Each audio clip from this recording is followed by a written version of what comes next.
بسم اللہ الرحمن الرحیم نحمدہ و نصلی علی رسولہ الکریم قال اللہ تعالی فی قرآن المجید ان فتحنا لک وفتحا مبینا۔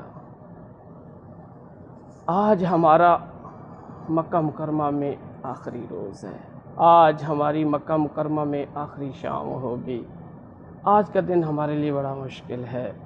یہ لوگ زیادہ بہتر سمجھتے ہیں جن کی آخری شام مکہ مکرمہ میں ہو کہ کل ہم نے چلا جانا ہے۔ یہ مکہ بہت اچھا لگتا ہے۔ رسول اللہ صلی اللہ علیہ وسلم جب ہجرت کی رات مکہ مکرمہ سے روانگی کی تو آپ صلی اللہ علیہ وسلم نے فرمایا، اے مکہ تو مجھے بہت اچھا لگتا ہے، اب یہاں کے رہنے والے ادھر رہنے نہیں دے رہے۔ سیم صورتحال ہماری بھی، ہم سنت کی ادائیگی کر رہے ہیں، اب ہمارا ٹائم ختم ہو چکا ہے۔ انشاءاللہ ہم نے کل مدینہ منورہ چلے جانا ہے۔ تو کہنے کا مقصد یہ ہے، آج جس جگہ پہ ابھی میں حاضر ہوں، میں نے حاضری دے، یہ حدیبیہ ہے۔ نبوت کا چھٹا سال، رسول اللہ صلی اللہ علیہ وسلم کو خواب آیا کہ میں بیت اللہ شریف کا طواف کر رہا ہوں۔ صبح اٹھ کے رسول اللہ صلی اللہ علیہ وسلم نے صحابہ کرام سے اپنا خواب سنایا۔ صحابہ کرام بہت خوش ہوئے، کہا یا رسول اللہ پھر تو ہمیں لازمی مکہ مکرمہ جانا چاہیے، کیونکہ انبیاء کرام کے جو خواب ہوتے ہیں وہ وحی الہی ہوتی ہے۔ یہ بات توجہ طلب ہے کہ جہاں پہ انسان کی پیدائش ہوتی ہے وہ جگہ انسان کو بہت اچھی لگتی ہے۔ رسول اللہ صلی اللہ علیہ وسلم کی پیدائش بھی مکہ مکرمہ میں ہوئی۔ صحابہ کرام جو آپ صلی اللہ علیہ وسلم کے ساتھ ہجرت فرمائی وہ بھی ادھر کے رہنے والے تھے۔ اب کسی کے بچے ادھر ہیں، کسی کا مال ادھر ہے، کسی کے بیوی ادھر ہے، باقی سب کچھ، چونکہ اکیلے جان بچا کے تو یہاں سے نکلے تھے۔ تو آپ صلی اللہ علیہ وسلم نے حکم فرمایا کہ ٹھیک ہے پھر تیار ہو جائیں۔ 6 ہجری میں رسول اللہ صلی اللہ علیہ وسلم 1400 صحابہ کرام کے ساتھ مدینہ منورہ سے روانہ ہوئے۔ ایک طویل سفر طے کیا، جو جہاں پہ ابھی میں حاضر خدمت ہوں، حدیبیہ، جہاں پہ آپ صلی اللہ علیہ وسلم نے پڑھاؤ ڈالا، یہاں ایک بڑا سا درخت تھا۔ آپ صلی اللہ علیہ وسلم نے اس درخت کے نیچے آرام فرمایا، اور ایک کنواں تھا حدیبیہ، اسی وجہ سے اس کو حدیبیہ بھی کہا جاتا ہے۔ آپ صلی اللہ علیہ وسلم نے یہاں قیام فرمایا، اور حضرت عمر رضی اللہ تعالیٰ نے فرمایا کہ آپ جاؤ اور مکے والوں کو بتائیں کہ ہم عمرہ کرنے کے لیے ہیں، ہم لڑنے کے لیے نہیں آئے۔ تو حضرت عمر رضی اللہ تعالیٰ نے عرض کی، یا رسول اللہ یہ مکے والے تو پہلے مجھے پسند نہیں کرتے، میں جاؤں گا تو وہاں پہ تو میں ہو جائے گی اور ایک مسئلہ کھڑا ہو جائے گا۔ اگر آپ حضرت عثمان رضی اللہ تعالیٰ کو بھیج دیں تو یہ بہتر ہوگا۔ اس کی وجہ یہ کہ مکے والے حضرت عثمان رضی اللہ تعالیٰ کی بڑی قدر کرتے تھے اور کرتے ہیں۔ تو آپ صلی اللہ علیہ وسلم نے حضرت عثمان رضی اللہ تعالیٰ عنہ کو مکہ مکرمہ روانہ فرمایا۔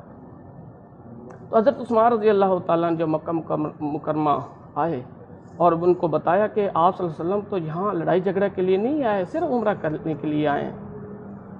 انہوں نے حضرت عثمان رضی اللہ تعالیٰ عنہ کو کڈنیپ کر لیا، چھپا لیا، اور یہ واضح کر دیا، یہ افواہ پھیلا دی کہ ہم نے حضرت عثمان رضی اللہ تعالیٰ عنہ کو شہید کر دیا ہے۔ آپ صلی اللہ علیہ وسلم نے اس شجر کے نیچے ایک بیعت لی جس کو بیعت شجر کہا جاتا ہے۔ 1400 صحابہ کرام نے آپ صلی اللہ علیہ وسلم کے ہاتھ پہ بیعت کی اور حضرت عثمان رضی اللہ تعالیٰ عنہ کا خون کا بدلہ لینے کے لیے مصمم ارادہ فرمایا۔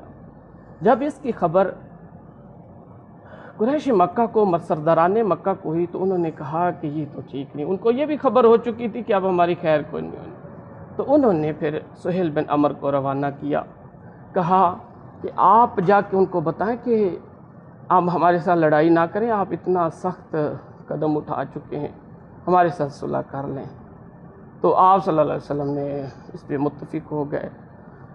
مسلمانوں کی طرف سے حضرت علی رضی اللہ تعالیٰ عنہ اور ان کی طرف سے سہیل بن عمر سامنے آئے۔ جب تحریر ہونے لگا صلح حدیبیہ تو سب سے پہلے حضرت علی رضی اللہ تعالیٰ عنہ نے بسم اللہ لکھی۔